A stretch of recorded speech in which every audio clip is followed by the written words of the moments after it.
경기도 외곽의 대형 건설 현장은 쇳소리와 먼지로 가득했습니다.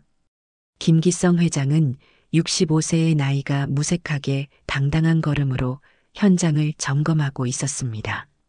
높은 지위에도 불구하고 현장을 직접 살피는 그의 모습에 직원들은 경의를 표했지요. 회장님, 이쪽 배관 작업이 거의 마무리 단계입니다. 한번 보시겠습니까? 현장 소장의 안내를 받으며 김기성은 고개를 끄덕였습니다. 방금 전 고위층 고객과의 미팅을 성공적으로 마치고 온 그는 마음이 한결 가벼웠습니다. 하지만 그 가벼운 마음은 오래가지 못했지요.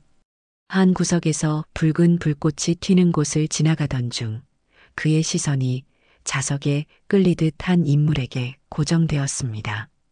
까만 용접복을 입고 정교하게 배관을 이어붙이는 작업자였습니다.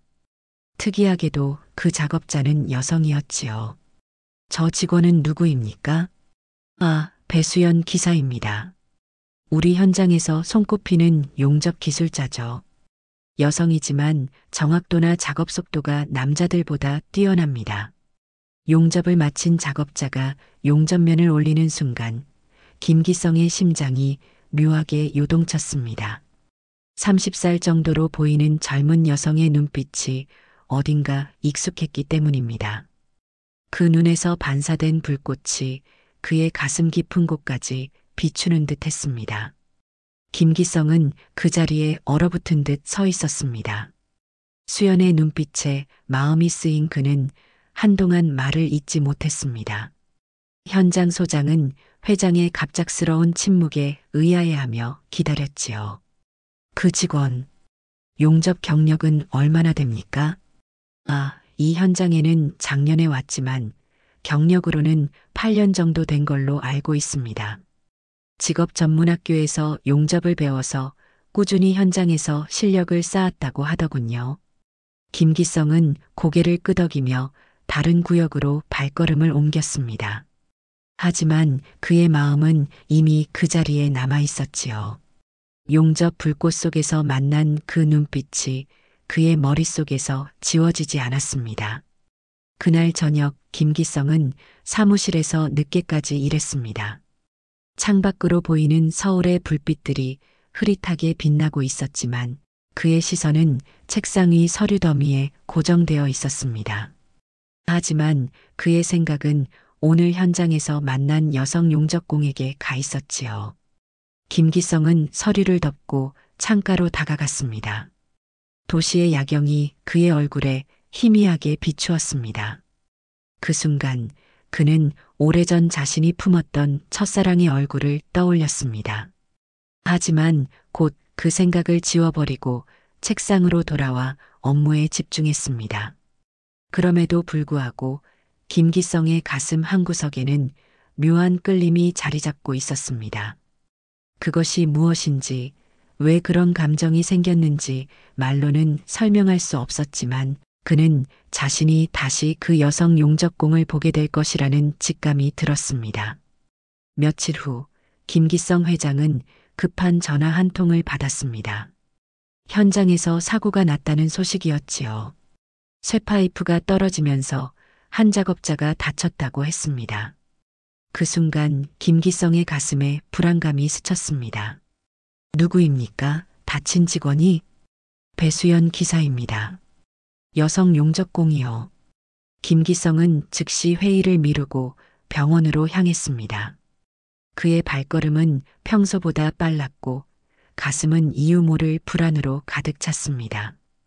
병원 복도를 지나 중환자실로 향하던 그때 담당 의사가 다가왔습니다. 배수연 씨 보호자 되십니까? 아니요, 회사 대표입니다. 상태가 어떻습니까? 다행히 중상은 아닙니다. 머리에 약간의 충격을 받았지만 생명에는 지장이 없어요. 내일이면 일반 병실로 옮길 수 있을 겁니다. 안도의 한숨을 내쉰 김기성은 의사의 허락을 받고 중환자실 유리창 너머로 수연을 바라보았습니다. 창백한 얼굴로 누워있는 그녀의 모습에 마음이 아팠습니다.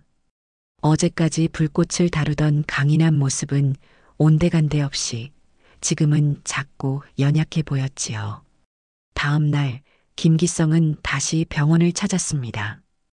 이미 일반 병실로 옮겨진 수연은 의식을 되찾았고 회장의 방문에 당황한 기색이 역력했습니다.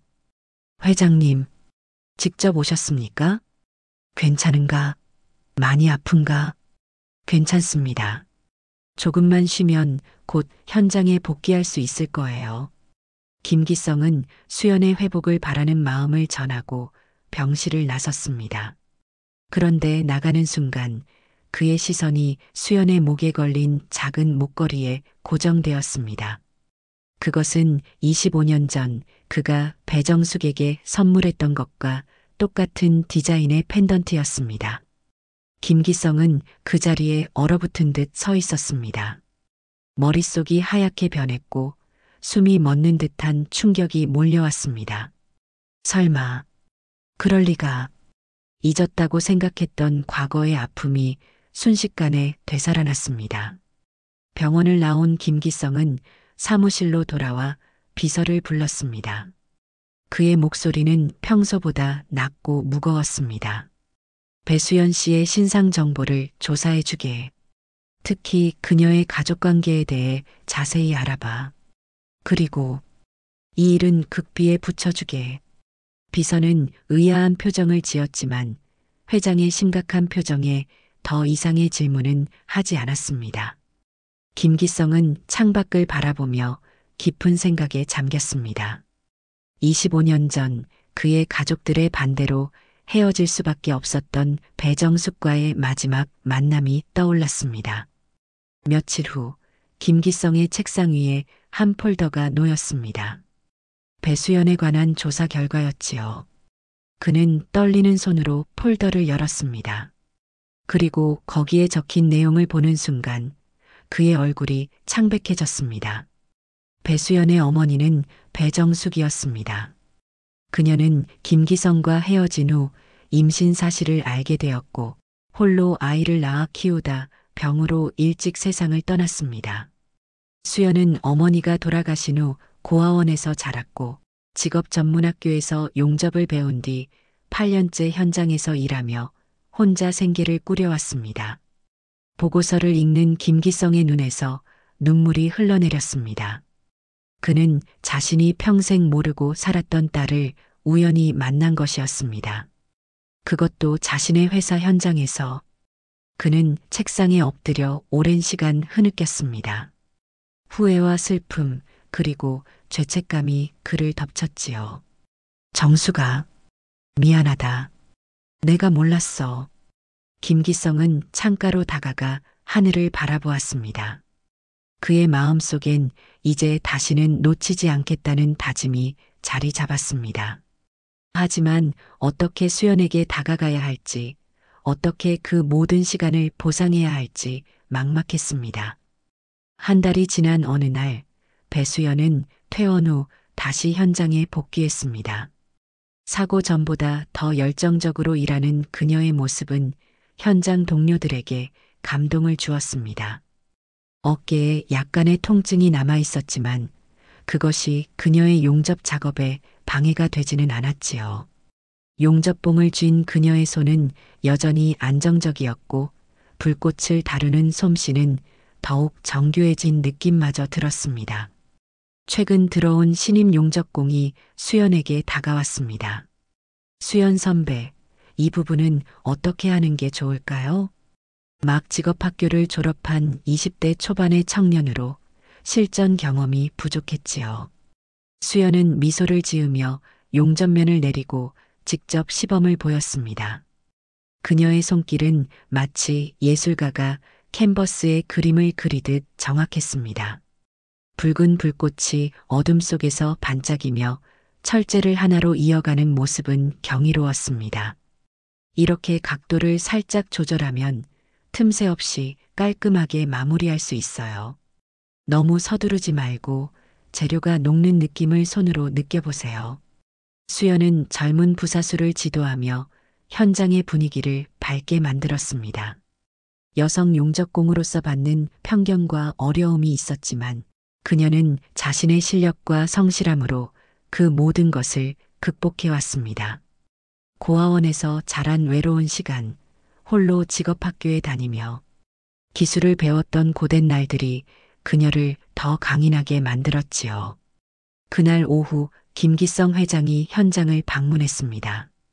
그는 한 달 전과는 달리 더 자주 현장을 찾았고 특히 수연이 일하는 구역에 관심을 보였습니다. 수연은 회장의 시선이 자신을 따라다니는 것을 느꼈지만 그저 사고 후 회복 상태를 확인하는 것이라 생각했지요. 그녀는 묵묵히 자신의 일에 집중했습니다.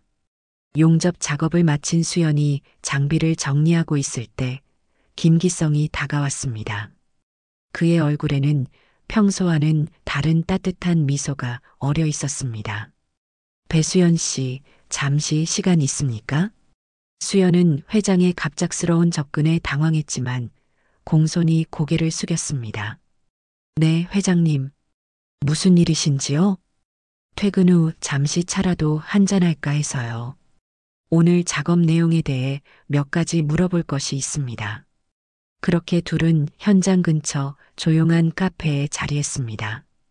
김기성은 수연의 복귀 후 컨디션과 현장 상황에 대해 물었고 그녀의 답변에 진지하게 귀를 기울였습니다. 수연은 처음에는 긴장했지만 점차 편안하게 대화를 이어갔습니다. 그녀의 이야기에 김기성의 눈빛은 점점 더 깊어졌습니다. 요즘 젊은 친구들 중에 보기 드문 성실함이군요. 어디서 그런 책임감을 배웠습니까? 김기성의 물음에 수연은 잠시 생각에 잠겼습니다. 그리고 조심스럽게 대답했습니다. 어릴 때 어머니가 늘 말씀하셨어요. 내가 하는 일에 최선을 다하면 그 일도 너에게 최선을 다할 거라고요. 어머니는 일찍 돌아가셨지만 그 말씀만큼은 항상 기억하고 있습니다. 김기성의 눈빛이 흔들렸습니다. 그의 가슴 속에서 묘한 부성애가 일어났지요. 자신의 피와 살을 나눈 딸이라는 사실을 알면서도 말하지 못하는 그 답답함이 그를 괴롭혔습니다. 하지만 그는 감정을 억누르고 대화를 이어갔습니다. 어머니께서는 정말 현명하신 분이셨군요. 그 가르침이 배수연 씨를 이렇게 훌륭한 기술자로 만들었네요. 그들의 대화는 2시간 가까이 이어졌습니다. 김기성은 수연의 이야기에 진심으로 귀 기울였고 수연은 회장님의 따뜻한 관심에 마음이 열렸습니다. 그녀는 평소에는 잘 이야기하지 않는 자신의 어린 시절과 어머니에 대한 기억, 용접을 배우게 된 계기까지 솔직하게 털어놓았지요. 헤어질 무렵 김기성은 문득 물었습니다. 혹시 목에 걸고 있는 그 목걸이 특별한 의미가 있나요? 수연은 무의식적으로 손을 들어 목걸이를 만졌습니다. 그녀의 눈에 잠시 그리움이 스쳤지요. 어머니의 유품이에요. 돌아가시기 전에 주셨어요. 이건 내 아버지가 나에게 준 마지막 선물이라고 하셨죠. 김기성의 가슴이 쿵 내려앉았습니다. 그는 더 이상 감정을 숨기지 못하고 고개를 돌렸습니다. 다행히 어두운 카페 조명이 그의 눈물을 가려주었지요. 수연은 회장님의 갑작스러운 침묵에 의아해했지만 더 이상 질문하지 않았습니다. 그날 밤 김기성은 25년 만에 처음으로 배정숙의 사진을 꺼내보았습니다. 젊은 날에 그와 정숙이 함께 웃고 있는 사진 속에서 그는 수연의 눈빛을 발견했습니다. 그리고 그의 가슴 속에서는 새로운 다짐이 피어났습니다. 늦었지만 이제라도 딸의 곁에 있어주겠다는 마음이 확고해졌습니다. 현장에서의 일상은 한동안 평온했습니다. 수연은 회장과의 만남 이후에도 변함없이 성실하게 일했고 김기성은 멀리서 그녀를 지켜보았지요. 그는 아직 진실을 말할 용기를 내지 못했습니다. 오랜 시간이 흐른 후 갑자기 나타나 아버지라고 밝히는 것이 수연에게 어떤 혼란을 줄지 걱정되었기 때문입니다. 그러던 어느 날 현장에 긴장감이 감돌았습니다. 수연의 부사수가 맡은 구간에서 부실 시공이 발견된 것이었지요. 공사 감독관이 현장을 점검하다 발견한 용접 불량으로 안전에 심각한 위협이 될 수 있는 문제였습니다. 현장 소장은 즉시 책임자를 찾기 시작했고 모든 시선이 신임 용접공에게 쏠렸습니다. 그 순간 수연이 앞으로 나섰습니다. 제 책임입니다. 제가 지도를 잘못했습니다. 현장이 순간 조용해졌습니다. 수연은 당당하게 서서 모든 책임을 자신이 지겠다고 말했지요. 사실 그녀는 그 구간을 직접 작업한 것이 아니었습니다. 하지만 부사수를 지도하는 위치에 있었기에 최종 책임은 자신에게 있다고 생각했던 것입니다. 신임 용접공은 놀란 표정으로 수연을 바라보았습니다. 그의 얼굴에는 미안함과 존경심이 교차했지요. 그는 실수를 인정하고 싶었지만 수연이 먼저 나서자 말문이 막혔습니다. 현장 소장이 한숨을 쉬며 말했습니다. 배수연 씨, 이번 일로 제재가 있을 수 있습니다. 공사 일정에도 차질이 생겼고 안전 문제도 있으니까요. 수연은 고개를 끄덕였습니다. 그녀는 자신이 받게 될 불이익에 대해 충분히 알고 있었지만 신입 직원의 미래를 생각하니 그 정도는 감수할 수 있었습니다. 용접공으로서의 경험과 노하우가 풍부한 그녀와 달리 이제 막 경력을 쌓기 시작한 젊은 직원에게 이런 실수는 치명적일 수 있었으니까요. 다음 날 이 사건은 김기성 회장의 귀에도 들어갔습니다.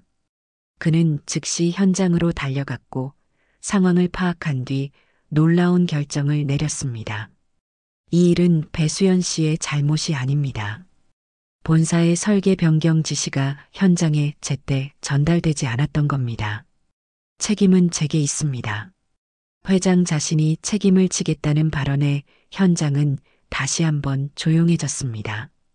직원들은 의아한 표정으로 서로를 바라보았지요. 회장이 직접 나서서 한 작업자를 보호하는 것은 전례 없는 일이었습니다. 김기성은 더 나아가 놀라운 제안을 했습니다. 배수연 씨를 회장 직속 특별 채용으로 발탁하고 싶습니다. 기술자문으로 승진시켜 앞으로 모든 현장의 용접 작업을 총괄하게 할 겁니다. 수연은 그 자리에서 얼어붙었습니다. 갑작스러운 제안에 당황한 그녀는 말을 잇지 못했지요. 그저 회장을 바라볼 뿐이었습니다.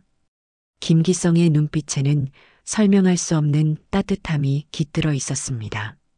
그것은 단순한 상사의 배려가 아닌 더 깊고 개인적인 무언가였지요. 하지만 회장님, 저는 당신의 기술과 리더십은 이미 충분히 검증되었습니다. 이 회사에 꼭 필요한 인재입니다. 김기성의 단호한 태도에 현장 소장도 다른 직원들도 더 이상 이 일을 제기하지 못했습니다.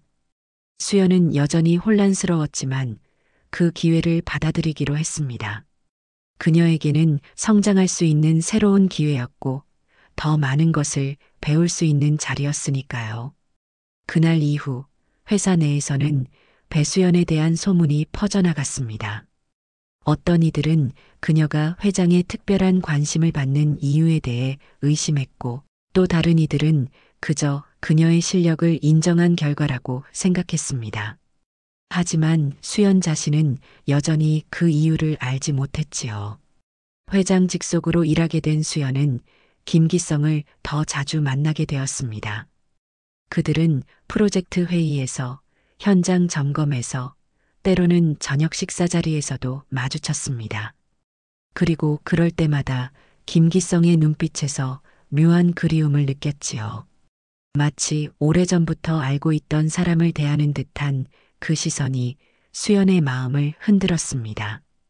수연은 점점 김기성에 대한 궁금증이 커졌습니다.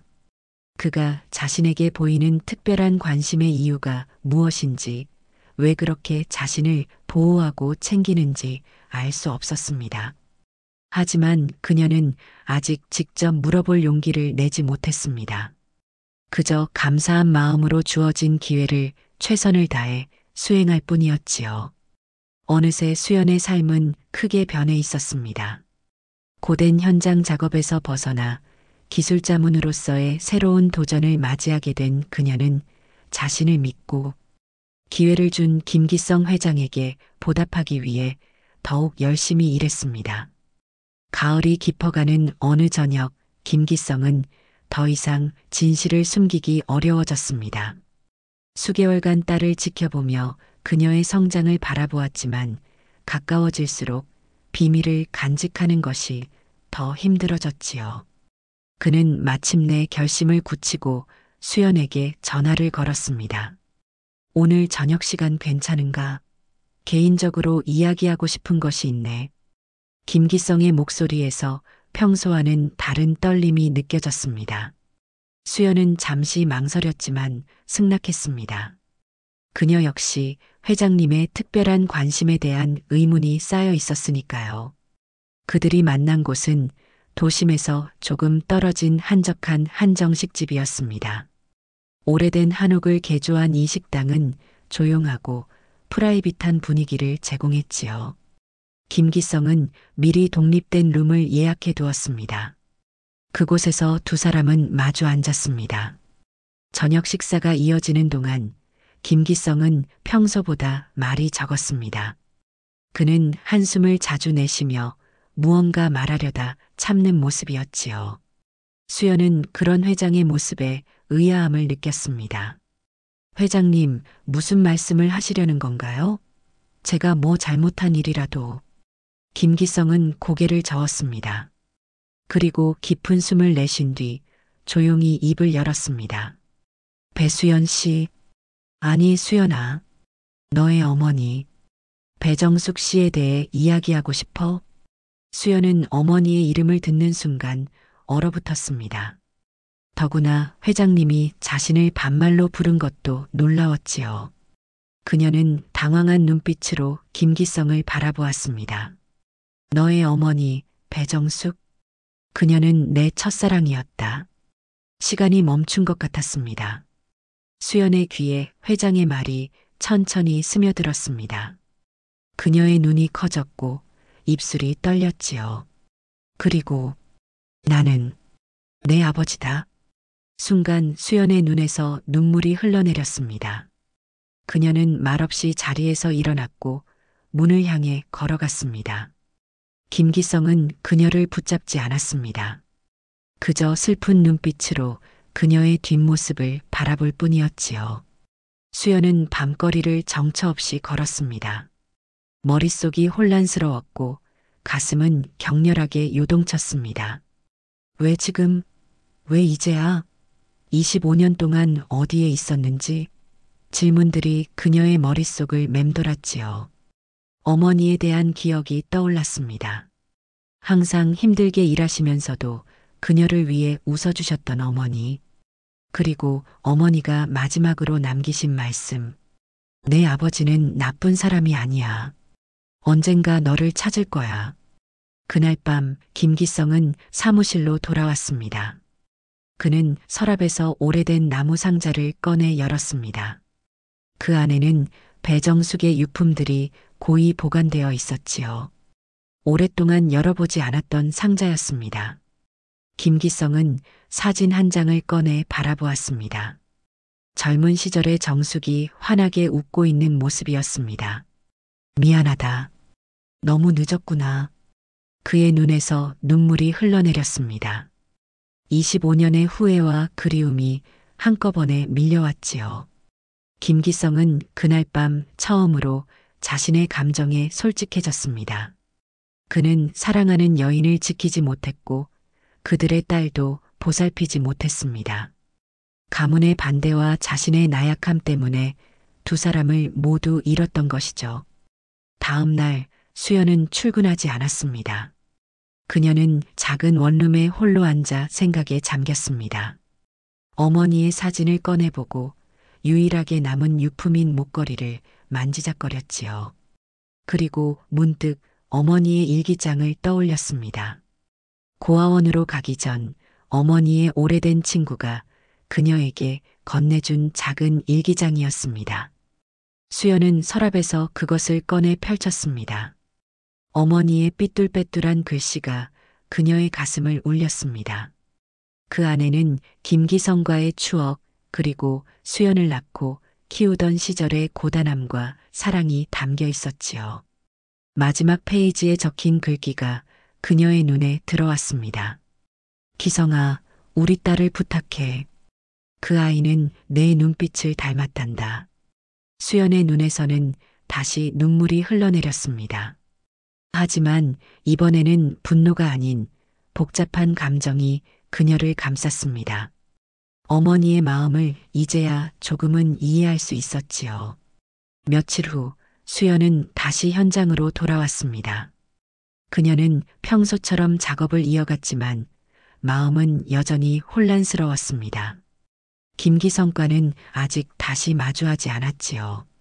그녀는 그를 어떻게 대해야 할지, 무슨 말을 해야 할지 아직 정리되지 않았기 때문입니다. 현장의 동료들은 수연의 달라진 모습을 눈치챘습니다. 평소 밝고 활기찬 그녀가 침묵에 빠져 있었으니까요. 하지만 아무도 그 이유를 물어보지 않았습니다. 그저 그녀가 다시 웃을 때까지 기다려주기로 한 것이었지요. 그날 오후 현장에서 갑작스러운 사고가 발생했습니다. 높은 곳에서 철골 구조물이 흔들리더니 무너지기 시작했고 아래에서 작업 중이던 동료가 위험에 처했습니다. 그 순간 수연은 본능적으로 몸을 움직였습니다. 조심해. 수연은 동료를 향해 달려갔고 그를 밀쳐내며 자신이 대신 철골의 충격을 받았습니다. 다행히 완전히 깔리지는 않았지만 그녀의 어깨가 크게 다쳤지요. 순식간에 현장은 아수라장이 되었습니다. 구급차, 빨리 구급차 불러. 동료들의 외침 속에 수연은 의식이 흐려졌습니다. 그녀의 마지막 기억은 누군가 자신의 이름을 부르는 소리였지요. 다시 눈을 떴을 때 수연은 병원 침대에 누워 있었습니다. 어깨에 통증이 심했고 머리도 아팠습니다. 하지만 그보다 더 놀라운 것은 그녀의 옆에 앉아 있는 김기성의 모습이었습니다. 그는 지친 얼굴로 수연을 바라보고 있었습니다. 깼구나. 김기성의 목소리는 걱정과 안도감으로 가득했습니다. 그는 밤새 수연의 침대 곁을 지켰던 것이었지요. 다른 사람, 괜찮아요? 수연의 첫마디에 김기성은 쓴웃음을 지었습니다. 자신이 이 상태에서도 먼저 남을 걱정하는 모습에 그는 감동했지요. 그 친구는 괜찮아. 내가 구했어. 대신 내가 많이 다쳤지. 어깨 인대가 파열됐고 타박상도 심해. 수술은 성공적이었어. 수연은 천천히 고개를 끄덕였습니다. 다행이라는 생각이 들었지요. 그녀의 시선이 김기성에게 머물렀습니다. 며칠 전 그가 한 말이 다시 떠올랐습니다. 병실은 잠시 침묵에 잠겼습니다. 수연은 무슨 말을 해야 할지 몰랐고 김기성도 마찬가지였지요. 그저 서로를 바라볼 뿐이었습니다. 김기성은 창가로 다가가 밖을 바라보았습니다. 그리고 조용히 중얼거렸습니다. 이 아이는 나랑 똑같다. 사람 앞에 먼저 나서고 상처받는 것도 모르고. 그의 말은 자신을 향한 것이었지만 수연은 그것을 들었습니다. 그녀의 가슴이 묘하게 울렸지요. 김기성은 다시 수연의 곁으로 돌아와 앉았습니다. 내가 내 어머니를 만났을 때 그녀도 이렇게 헌신적인 사람이었어. 자신보다 남을 먼저 생각하고 모두에게 사랑을 나눠주는 사람이었지. 너는 정말 그녀를 많이 닮았구나. 김기성의 눈에 눈물이 고였습니다. 오랜 세월 가슴에 묻어두었던 이야기가 서서히 흘러나왔습니다. 그는 25년 전 어떻게 배정숙을 사랑하게 되었는지, 그리고 왜 그녀와 헤어질 수밖에 없었는지 이야기했습니다. 당시 우리 집안은 내가 정해진 길을 가길 바랐어. 정수기와의 사랑은 받아들여지지 않았지. 그리고 나는 너무 나약했어. 그녀의 임신 소식을 듣고도 끝까지 그녀 곁을 지키지 못했어. 수연은 말없이 그의 이야기를 들었습니다. 처음에는 분노와 원망이 가득했지만 점차 그의 진심 어린 후회와 슬픔이 느껴졌습니다. 그녀도 어머니의 일기장을 통해 이미 많은 것을 알게 되었으니까요. 김기성은 매일 병실을 찾아 수연을 간병했습니다. 그는 식사를 챙기고 그녀의 불편함을 덜어주기 위해 노력했지요. 수연은 처음에는 그의 도움을 거부하려 했지만 점차 그의 진심을 느끼게 되었습니다. 25년의 부재를 몇 주 만에 채울 수는 없었지만 그들 사이에는 서서히 신뢰가 쌓이기 시작했습니다. 어느 저녁 김기성이 수연의 머리를 쓰다듬으며 말했습니다. 내가 회복되면 다시 시작하고 싶구나. 아버지로서 내 곁에 있고 싶어. 그의 말에 수연은 잠시 생각에 잠겼습니다. 그리고 오랜 침묵 끝에 고개를 들어 김기성을 바라보았습니다.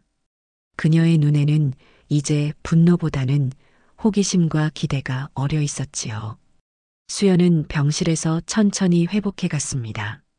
어깨는 여전히 아팠지만 마음의 상처는 조금씩 아물어가고 있었지요. 김기성의 정성스러운 간병과 진심 어린 대화가 그녀의 마음을 조금씩 움직였습니다. 그는 매일 병실을 찾아와 수연과 함께 시간을 보냈고 그 과정에서 그들은 서로에 대해 많은 것을 알아갔습니다.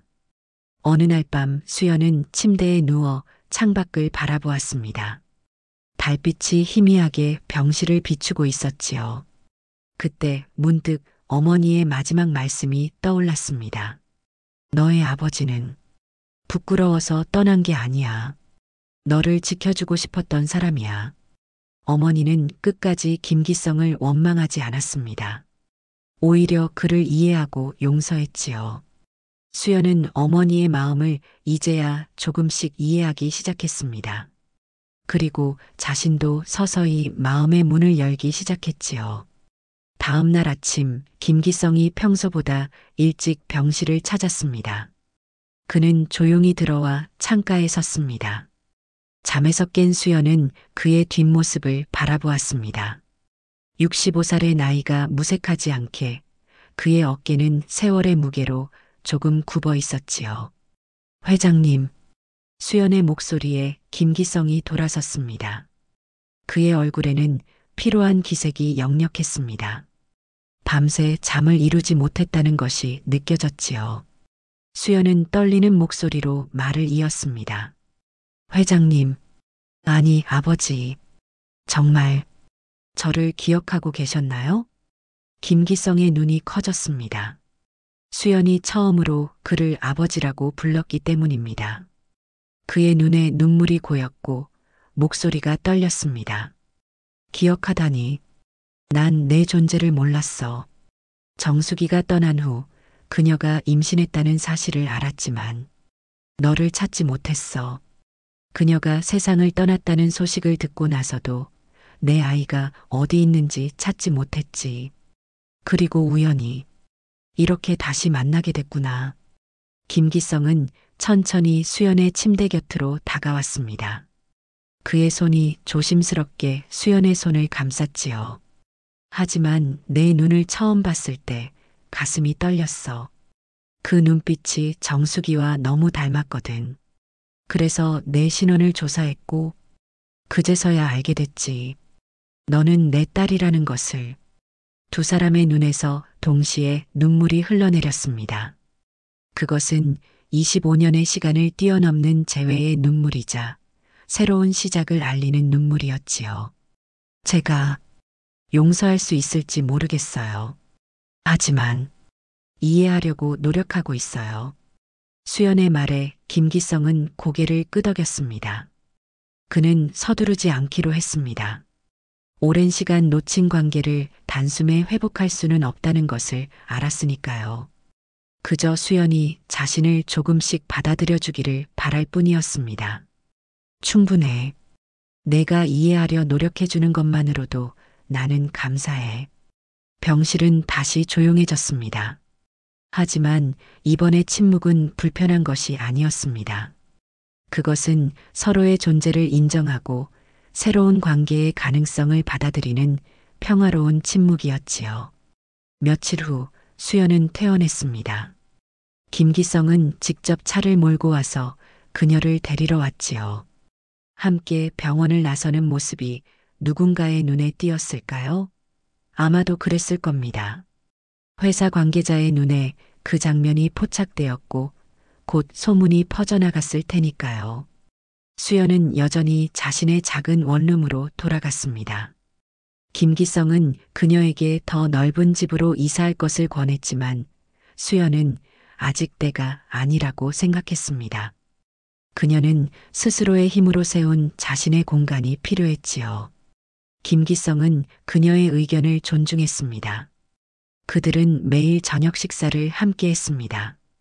때로는 김기성이 수연의 집으로 찾아와 음식을 가져왔고, 때로는 조용한 레스토랑에서 마주 앉았지요.